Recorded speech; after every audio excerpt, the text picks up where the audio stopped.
മോഹൻലാലിൻ്റെ നമ്മളിനി അടുത്തത് കാണാൻ പോകുന്നത് ബറോസ് എന്ന ചിത്രമാണ്. ബറോസാണ് ഇനി റിലീസാകാൻ ഒരുങ്ങുന്ന മോഹൻലാൽ ചിത്രം. മോഹൻലാലിൻ്റെ സംവിധാനം അതുതന്നെയാണ് ഏറ്റവും വലിയ എക്സൈറ്റ്മെൻറ്റ്. എന്നാൽ വലിയ ഹൈപ്പൊന്നും കൊടുക്കാതെ തന്നെ മോഹൻലാൽ ചിത്രം നമുക്ക് മുന്നിലേക്ക് എത്തുന്നു. ഒരു റിലീസിംഗ് ഡേറ്റൊക്കെ പ്രഖ്യാപിച്ചിരുന്നു, മാർച്ച് 28 എന്നൊക്കെ പ്രഖ്യാപിച്ചു. പക്ഷേ ആ ഡേറ്റിൽ എന്തായാലും ഇറങ്ങുന്നില്ലെന്നാണ് പുതിയ വിവരങ്ങളൊക്കെ പറയുന്നത്. കാരണം മാർച്ച് 28 എന്ന തീയതിയിൽ തന്നെ ആടുജീവിതം എന്നൊരു വലിയ സിനിമ റിലീസിംഗ് പ്രീപോൺ ചെയ്ത വിവരങ്ങളൊക്കെ നമ്മൾ കണ്ടു കഴിഞ്ഞു. അപ്പോൾ അങ്ങനെ മാറ്റണമെങ്കിൽ ബറോസ് എന്തായാലും ആ റിലീസിംഗ് ഡേറ്റിൽ നിന്ന് മാറിക്കാണും. പക്ഷേ ഒഫീഷ്യലായിട്ട് അവർ അണിയറ പ്രവർത്തകരൊന്നും പറഞ്ഞിട്ടില്ല ബറോസിൻ്റെ ഡേറ്റ് മാറ്റിയ കാര്യമൊക്കെ. എന്നാൽ അടുത്തിടയ്ക്കാണ് ബറോസ് പുതിയൊരു ഡേറ്റിലേക്ക് റിലീസാകാൻ പോകുന്നു എന്ന രീതിയിൽ ചില റിപ്പോർട്ടുകളൊക്കെ സോഷ്യൽ മീഡിയയിലൊക്കെ വന്നത്. ചില പ്രമുഖരൊക്കെ പറഞ്ഞുകൊണ്ട് മെയ്യിലേക്ക് മാറ്റി എന്ന രീതിയിൽ. അത് ഒഫീഷ്യൽ കൺഫർമേഷൻ ഒന്നും വന്നിട്ടില്ല, പക്ഷേ ലോക്കായി എന്നൊക്കെയാണ് പറയുന്നത്. എന്തായാലും വലിയ പ്രതീക്ഷയോടെ ആരാധകർ കാത്തിരിക്കുന്ന ഒരു മോഹൻലാൽ ചിത്രം. കാരണം ഒരു 3D ചിത്രമാണ് മോഹൻലാൽ സംവിധാനം ചെയ്ത് നമുക്ക് മുന്നിലേക്ക് എത്തിക്കുന്നത്.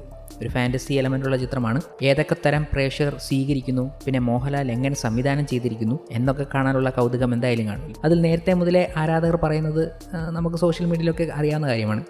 എന്നാൽ ബറോസിന് ചില വിവാദങ്ങളും ഉണ്ടായിരുന്നു. അതിൻ്റെ കഥയൊരുക്കിയ ജിജോ പൊന്നൂസാണ് അതിൻ്റെ കഥ ഒരുക്കിയത്. പുള്ളിയുടെ തിരക്കഥയിൽ ചില മാറ്റങ്ങൾ സംഭവിച്ചു എന്ന് പറഞ്ഞ് ചില വിവാദങ്ങളുണ്ടായിരുന്നു. ആ വിവാദങ്ങൾക്ക് ഒരു മറുപടി മോഹൻലാൽ നൽകുകയും ചെയ്തിരുന്നു. ആ വീഡിയോ നിങ്ങൾ കണ്ടില്ലെങ്കിൽ നമുക്കൊന്ന് കണ്ടുനോക്കാം. അദ്ദേഹത്തിന്റെ കഥയായിരുന്നു. അദ്ദേഹം നമ്മളുമായിട്ട് ജോയിൻ ചെയ്തിട്ടാണ് അതിന്റെ തുടങ്ങിയത്. തുടങ്ങി കഴിഞ്ഞപ്പോഴത്തേക്ക് നമ്മുടെ എൻറ്റർതിങ് ഗോട്ട് ക്യാപ്ചേസ്ഡ്. എല്ലാം മാറി മറിഞ്ഞു. നമ്മുടെ കോവിഡ് വന്നിട്ട് പലർക്കും വരാൻ പറ്റാതായി, പല ആക്ടേഴ്സിനെ മാറ്റേണ്ടി വന്നു. പിന്നെ നമ്മൾ വീണ്ടും ഇരുന്ന് വർക്ക് ചെയ്തിട്ട് Jijo give all the freedom to rewrite the script. അത് കുറച്ചുകൂടെ ഭയങ്കര സെറ്റിലാണ് ജിജോയുടെ. നമ്മൾ ആദ്യം ചിലപ്പം അന്ന് ചേരുന്ന അതങ്ങ് ചെയ്തു പോയനെ. പിന്നെ നമ്മുടെ സമയം 2-3 വർഷം കഴിഞ്ഞു. അപ്പം നമുക്കതിൻ്റെ കുറച്ച് ചേഞ്ചസ് ഒക്കെ ചെയ്യാനുള്ള സ്വാതന്ത്ര്യം ഞങ്ങൾക്ക് തന്നിട്ട് ഹി ജസ്റ്റ് മൂവ്ഡ് ഔട്ട്. പുള്ളി പറഞ്ഞു നിങ്ങൾ തന്നെ ചെയ്തോളൂ. കാര്യം അദ്ദേഹത്തിന്റെ ബ്രദറുമായിട്ട് ഈ 3 വർഷം കൊണ്ട് വേറെ വലിയ പ്രോജക്റ്റിലേക്ക് പോയി. പക്ഷെ അവിടെ തന്നെയാണ് ഷൂട്ട് ചെയ്തിരിക്കുന്നത്. അദ്ദേഹം എല്ലാ ദിവസവും നമ്മുടെ സെറ്റിലൊക്കെ വരുമായിരുന്നു. അതിൽ ഒരു പർട്ടിക്കുലർ ഒരു ഹൈ എഞ്ചിനീയറിംഗിന്റെ ഒരു സീനുണ്ട്. അത് തീർച്ചയായിട്ടും അദ്ദേഹത്തിന്റെ സഹായങ്ങളുണ്ടായിരുന്നു. അന്ന് ചില വിവാദങ്ങളുണ്ടായിരുന്നു. പുള്ളി തന്നെ ജിജോ പൊന്നൂസ് തന്നെ ഒരു ബ്ലോഗൊക്കെ എഴുതിയിരുന്നു, കഥയിൽ വലിയ മാറ്റങ്ങൾ സംഭവിച്ചു എന്ന രീതിയിൽ. പക്ഷേ അത് വ്യക്തമായി മോഹൻലാൽ മറുപടി പറയുന്നുണ്ട്. പുള്ളി തന്നെ എല്ലാ ഫ്രീഡവും കൊടുത്തിരുന്നു.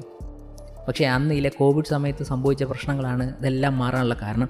ഒരു വലിയ ഷൂട്ടിംഗ് രീതി തന്നെ നടന്നിരുന്നു. ബറോസിൻ്റേതായി നേരത്തെ തന്നെ വലിയൊരു ഷൂട്ടിംഗ് പാറ്റേൺ ഒക്കെ നടന്നു. വലിയ ആർട്ടിസ്റ്റിനെയൊക്കെ കൊണ്ടുവന്നിരുന്നു. അവരെല്ലാം മാറ്റി ഫുൾ. അപ്പം സ്ക്രിപ്റ്റിൽ വരെ ചേഞ്ചസ് വന്നു എന്നാണ് മോഹൻലാൽ പറയുന്നത്. അതിനി എത്രമാത്രം അപ്പീലാകുമെന്നുള്ളതാണ്. മറ്റേതൊരു സട്ടിലായിട്ടുള്ള കഥ പറച്ചിലായിരുന്നു എന്ന് പറയുമ്പോൾ ഇനി വരുന്നത് ഏത് രീതിയിലുള്ളതായിരിക്കും എന്നതാണ് വളരെ കൗതുകമാകുന്നത്. അതിനുശേഷമാണ് മോഹൻലാലിൻ്റെ രൂപം തന്നെ മാറിയത്. ബറോസ് എന്ന ആദ്യ രൂപത്തെ ഭയങ്കരമായിട്ട് ട്രോളിയായിരുന്നു. അന്ന് ആ പോർച്ചുഗീസ് രീതിയിലുള്ള ലുക്കായിരുന്നു അതിന് വേണ്ടിയിട്ട് മോഹൻലാൽ സ്വീകരിച്ചത്. പക്ഷെ പിന്നീട് വന്നപ്പോഴത്തേക്ക് അതെല്ലാം മാറി. ഫുൾ ക്ലീൻ ഷേവ്, മുട്ടയൊക്കെ അടിച്ചിട്ട് വലിയ താടിയൊക്കെ വെച്ചിട്ടുള്ള വേറെ ലുക്കിലേക്ക് മാറി. ഭയങ്കര ഡിഫറൻ്റ് ആയിരുന്നു ആ ലുക്ക് തന്നെ 2 വർഷം.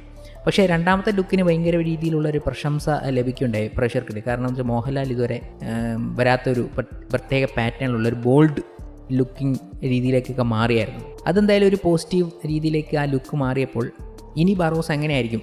ചിലരൊക്കെ വലിയ രീതിയിൽ വിമർശിക്കുന്നുണ്ട്. അതൊരു ഭാഗത്തേക്കിട്ടെ, വിമർശനം ഇപ്പോൾ എല്ലായിടത്തും ഉണ്ടാവുമല്ലോ. എന്ത് പോസിറ്റീവ് ഉണ്ടായാലും അതിനൊരു സൈഡ് വിമർശനമുണ്ട്. എന്നാലും മോഹൻലാൽ ആ സ്ക്രിപ്റ്റിൽ വരുത്തിയ മാറ്റവും അവരെങ്ങനെ അത് ക്രിയേറ്റ് ചെയ്തു എന്നുള്ള രീതിയൊക്കെ ഇനി വളരെ കൗതുകത്തോടെ കാണേണ്ട ഒരു കാര്യമാണ്. അത് മോഹൻലാൽ തന്നെ പറയുന്നുണ്ട്, വലിയ രീതിയിലുള്ള ചേഞ്ചസ് സംഭവിച്ചിട്ടുണ്ട് സ്ക്രിപ്റ്റിൽ എന്ന രീതിയിൽ. പിന്നെ ആർട്ടിസ്റ്റുകളും എല്ലാവരും മാറി. അതെങ്ങനെയാണ് ഇനി വന്നിരിക്കുന്നത്? പിന്നെ സന്തോഷ് ശിവൻ്റെ ക്യാമറ പിന്നെ 3Dയിലാണ്, ഫുൾ ഓൺ 3D ക്യാമറയിലാണ് ഷൂട്ട് ചെയ്തിരിക്കുന്നത്. അതിൻ്റെ ബുദ്ധിമുട്ടുകളൊക്കെ സന്തോഷ് ശിവൻ ഒരു അഭിമുഖത്തിലൊക്കെ പറഞ്ഞിരുന്നു. മോഹൻലാൽ പറയുന്ന ഷോട്ടൊക്കെ എങ്ങനെ എടുക്കും എന്നുള്ള രീതിയിൽ. മോഹൻലാലിൻ്റെ ഡയറക്ഷനെക്കുറിച്ച് വലിയ രീതിയിൽ വാചാലരായവരുടെ വാക്കുകളൊക്കെ നമ്മൾ കേട്ടതാണ്. അതിനൊരു ഭാഗത്തേക്ക് പോയി ഈ വിവാദത്തിന് മോഹൻലാൽ പറഞ്ഞ മറുപടി വളരെ വ്യക്തവും സ്പഷ്ടവുമായിട്ട് മാറിയിട്ടുണ്ട്. വിവാദങ്ങളൊക്കെ ഇത് കഴിഞ്ഞ് കെട്ടടങ്ങി എന്നാണ് നമുക്ക് കാണാനും കഴിഞ്ഞത് ഈ മോഹൻലാലിൻ്റെ വ്യക്തമായൊരു മറുപടി വന്നതോടെ. പക്ഷേ എന്തായാലും ബറോസിൻ്റെ അവസാനഘട്ട വർക്കുകളാണ് ഇപ്പോൾ നടന്നുകൊണ്ടിരിക്കുന്നത്. ഏതാണ്ട് ഫിനിഷ് ആവുന്ന രീതിയിലേക്ക് പോകുന്നു എന്ന രീതിയിൽ കഴിഞ്ഞ ദിവസം വരെയും അപ്ഡേറ്റുകൾ എത്തിയിരുന്നു. റിലീസിംഗ് ഡേറ്റിനെ കുറിച്ചുള്ള വാർത്തകളും മാധ്യമങ്ങളൊക്കെ കൊടുത്തിരുന്നു. മെയിലേക്കുള്ള റിലീസ്, അങ്ങനെ റിലീസിംഗ് ഉടൻ തന്നെ നമുക്ക് മുന്നിലേക്ക് എത്തുന്നു. എന്തായാലും മലയാള സിനിമ മറ്റൊരു ലെവലിലേക്ക് സഞ്ചരിച്ചുകൊണ്ടിരിക്കുകയാണ്. ഇറങ്ങിയ സിനിമകൾക്കൊക്കെ ഗംഭീര അഭിപ്രായം, അത് അന്യഭാഷയിൽ വരെ സ്വീകരിക്കപ്പെടുന്നു. അങ്ങനെ ഇരിക്കുന്ന സമയത്ത് ഒരു ഗംഭീര സിനിമകളൊക്കെ എടുത്തു കൊടുത്തു കഴിഞ്ഞാൽ പ്രേക്ഷകർ ഇരുകൈ നീട്ടി സ്വീകരിച്ചു. അത് ഒരു പോസിറ്റീവ് അഭിപ്രായം കൂടെ കിട്ടണം എന്നതേ ഉള്ളൂ. ബറോസിനും അത് കിട്ടട്ടെ.